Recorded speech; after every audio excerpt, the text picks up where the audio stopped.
And that is of transition, when things turn in its opposite, by critical mass. Yes. Such becomes a portal for a third probability. It can take you outside time and space.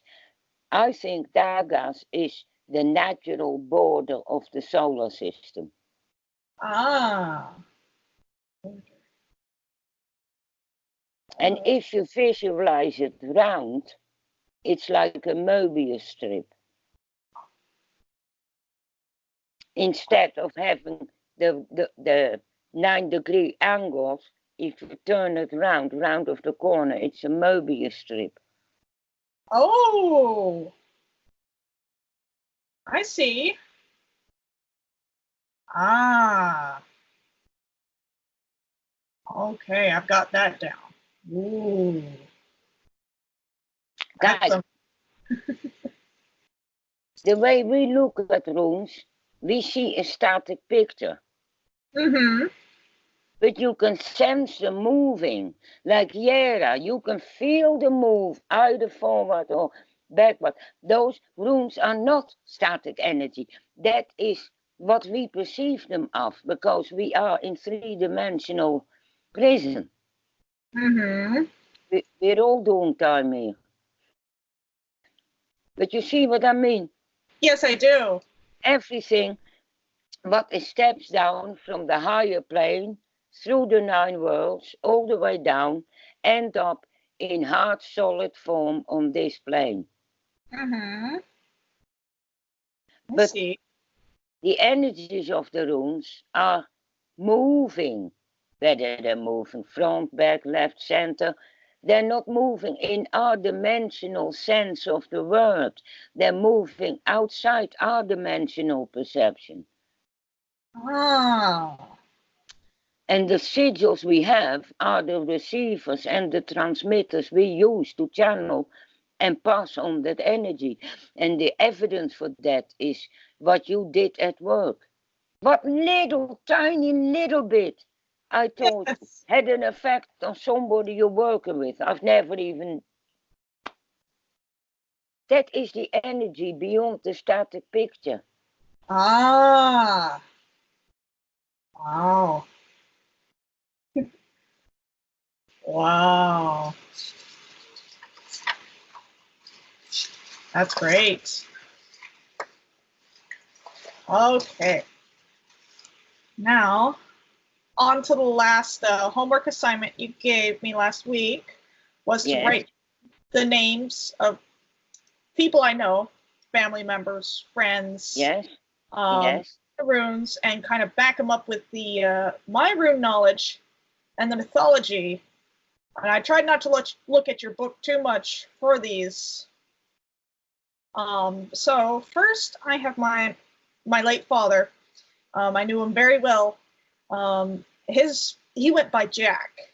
So we have Yera, Ansus, and Kenas, and another Kenas. That's it. No, you don't use double, ever. Okay, no doubles. Yera, Ansus, and Kenas. Right. Yes. So. Yeah. With Yera, he did spend a lot of time learning and earning success with acquired property. And Ansus, Odin, the Allfather, he was very good at telling stories. And he had a lot of wisdom. He was a doctor. Yeah, I was going to say, because of Kenas, has she got anything to do? Incidentally, Kenas also often has to do with surgery. Oh! Yes. Because he was an oncologist. Yeah, so and then also a hematologist, so treat people with, cancer and blood diseases. But yeah, that's interesting that you pull up surgery, because he did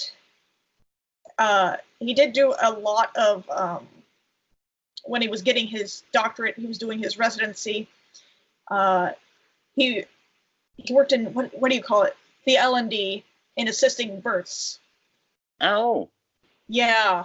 And this was back in, I think, like early 60s. Oh. Yeah. So I'm sure he probably did surgeries, but he never talked about it. And I think he was a little squeamish around blood anyway, so. No, but it's not surgery. Knowledge. Kenas is the rune of understanding and knowledge. And what knowledge is more essential than medical knowledge? Yeah. Kenas is associated with disease from the Icelandic rune bone. Ulcers. Say ulcers, tumors, what's the difference? Would an Icelander have known the difference? Yeah. So Kenas is the surgical tool what burns and cuts it all out. Ah. Yeah, because I started doing a couple of rune readings for my coworkers. Yes. And, it's kind of funny. I let them grab the rune out of the bag, just a single rune, and it affected their energy throughout the day. So one of my coworkers, who's a friend of mine, fabulous. Yeah, that's fabulous. Yeah, she picked Urus, and usually she does have a little bit of a temper, but her temper came out even more afterwards.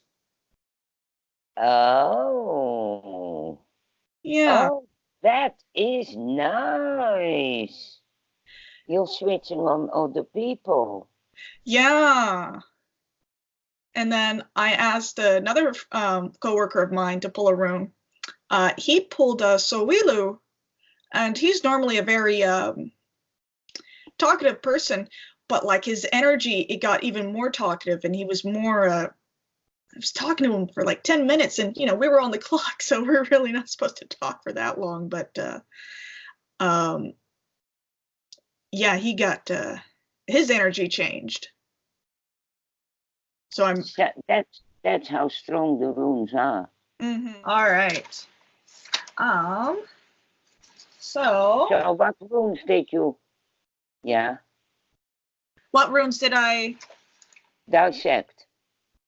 You already made a good discovery. You discovered the 4 elemental runes. Mm-hmm. Now we can disagree on its application. Okay. Because daggers can go at midsummer. Then Yera is at the opposite, at Yule, the turning of the year. Mm-hmm. That leaves Ingus in autumn and Gabo in spring, with the giving of the first life after winter. Try to construct models using those 4 runes for each of the 4 quarters and see what association you make up, because this is how you build up a memory bank. It's not about one is right or one is wrong. The whole exercise is learn to think runically. And the best way. Then I want you to look at Yera. And then I want you to look at Ingus. Put them next to each other. Okay. Yes.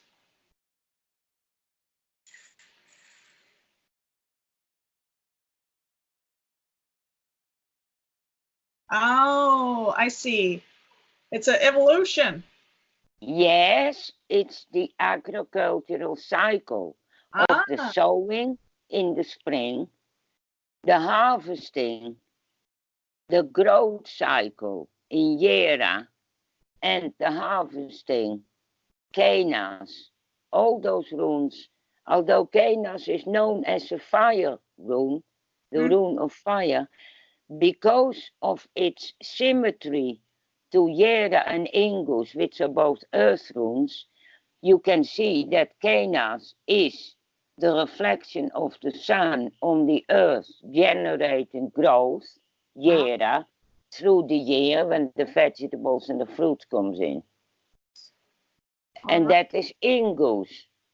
Ingvi Frey, the god of the fields and the harvest and peace and plenty. So not only you can deconstruct runes, you can look at similarities. Do they tell a story between them, like the story of Kenas, Yera and Ingus on an agricultural level? Now, this can be extrapolated to birth, middle age, and end of life. This cycle, this triangle, can be implemented to virtually every conceivable idea, because a triangle is the universal constant of stability, and it works in any tradition. Ah. Universal. Ah. This is why I allocated 3 runes to each verse of the Havamalde runetal. 1 center rune and 2 supporting ones. And they can be changed according to the nature of the working. You see, so you work runes with runes. Then you look at what have Veer and Urog in common. Cows and bulls, bovine. Yes. The cow was of primary importance in the Norse tradition and the Germanic tradition. So important that the chariot or the ship of the goddess Nertes was dragged along by 2 cows. Not horses, not goats, not cats, cows. Ah, yes, I see. And this kind of mythological connection will explain a rune here and there. Or a rune will explain a mythological connection. They are 2 sides of the same coin. One is the text, the other is the music, if you like. Okay. They work in synergy. Ah, synergy. Okay, related. Related? Okay. Yes. Oh boy. All right. That's a lot of good information. Yes, I'm getting really good at this. Of course. Yes, and I mean through these teachings, and just the first lesson I had with you last week, I'm able to kind of like dissect which runes I don't connect with. And you said last week that my connection with other runes will bring connections with these runes. Yes. I've also made a list of runes I need to know better. Yes. Because I work with the runes and magic, and there's always the, Robert has clients that ask for spell work. Either they'll ask for love spells, protection spells, or occasionally they'll ask us to curse somebody. And there's a set of, sets of runes that I use for those, but then there's the rest of the futhark that I just haven't used yet. And the runes I don't connect with yet. Yeah, but you still use them when you write your shopping list now, do you? Oh, yes, I do, yes. So they're writing in, piggybacking on the other runes. Look, I had a hell of a problem with Isa. If you look in my book, what I write about runes, Isa gets about half a page. Some of the photos are 9 pages. This is just the way it is. It's like people. Some you get on instantly, others are hard work. Okay, keep writing. They all have their individual energies. Yes, like Iwas and Iwars. Yes. Yes, I get confused on the pronunciation. Yes, I know. English and American does. I tried this for to give the sound correctly as we have it in Dutch and German, but it simply is not replicable. You know, in Holland, the Ewas rune is called Ewas, and the Ewas rune is called Ewas. Now you can't hear the difference, can you? No, I can't. No, but a Dutch or German or Dane would. They would. Oh, I see. Yes, this is something in the language what doesn't come across in English. Ah, I see. Okay. Well, maybe study some a little bit of German then, and try to get it. But also, hang on a moment. Mm-hmm. The Germanic tradition, West Germanic tradition, where I come from, and the Norse Germanic tradition, which is Scandinavia, they weren't all the same traditions. They had different futharks. They also had different pronunciations for runes. It's like a bit like Native American tribes. They all share the same big cosmology, but they all speak their own language or their own dialect or have a different prominence in the pantheon or a different predominant element. Like in Sweden, Freya is the god on the high seat. Thor and Odin are sitting beside. Oh. So this really is a very creative field. It isn't one set system. Ah. I teach the common Germanic futhark based on West Germanic lore, right? Yeah. Including, of course, the Norse Germanic lore, as in the Eddas and the Sagas. Mm-hmm. But the 24 elder futhark is continental Germanic. Continental. Ah. And the Anglo-Saxons and Vikings developed it from that. The Anglo-Saxons, when they moved over, merged with the Celts, and changes in language occurred.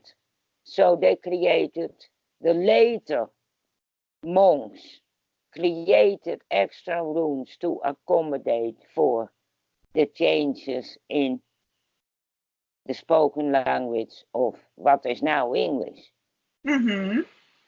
The Vikings, for some reason, cut the rune futhark down till 16 representative letters, but they put dots on them if there is another sound. Oh. You know? Yeah. I've never looked into that because, you've got to really know the Scandinavian languages. Oh, yes. Yeah. Because they've got an O with a crossbar in it. And they, of course, have the CH, the dagas, the D. And, but other stuff, the shape of the runes and the names of the runes are all different because they all reflect a tribal society. Mm-hmm.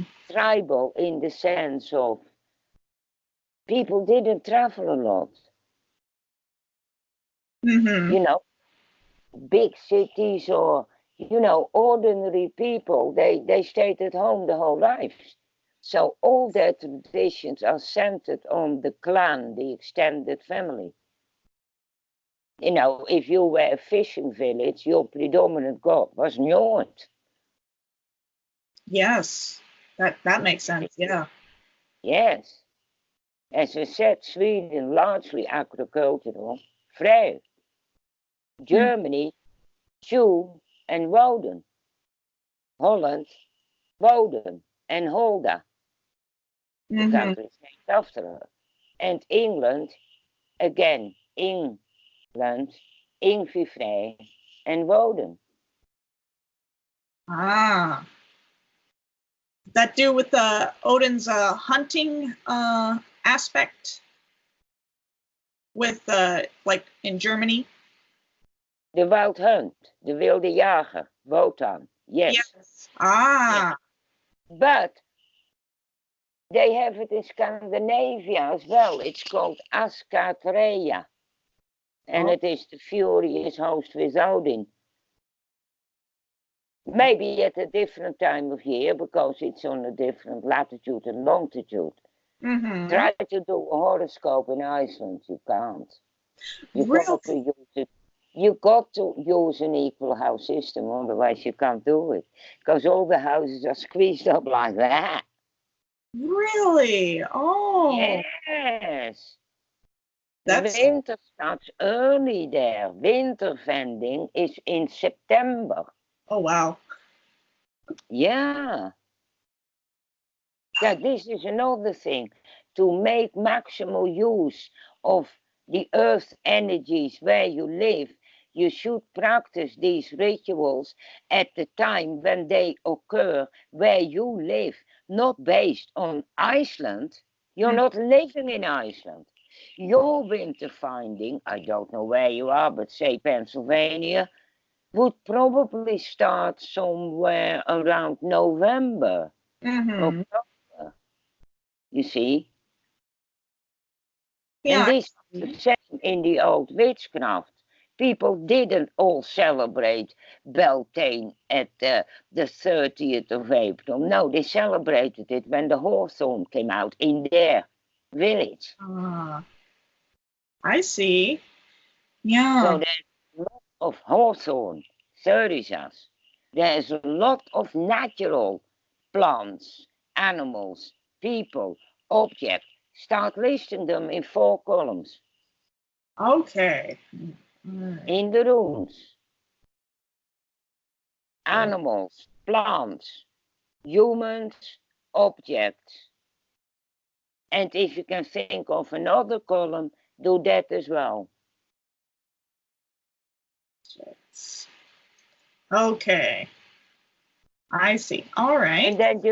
And then just try to look around for natural correspondences. Like if you go for a walk, what tree do you see?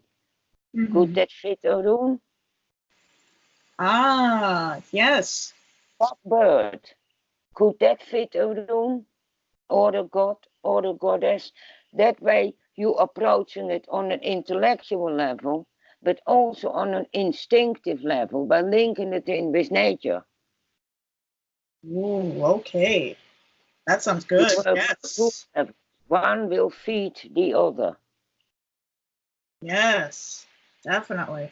Okay, yeah, that is good homework. We actually had which is unusual in our area of Western Washington State, a big thunderstorm last night. Oh. Yeah, so thoroughly so.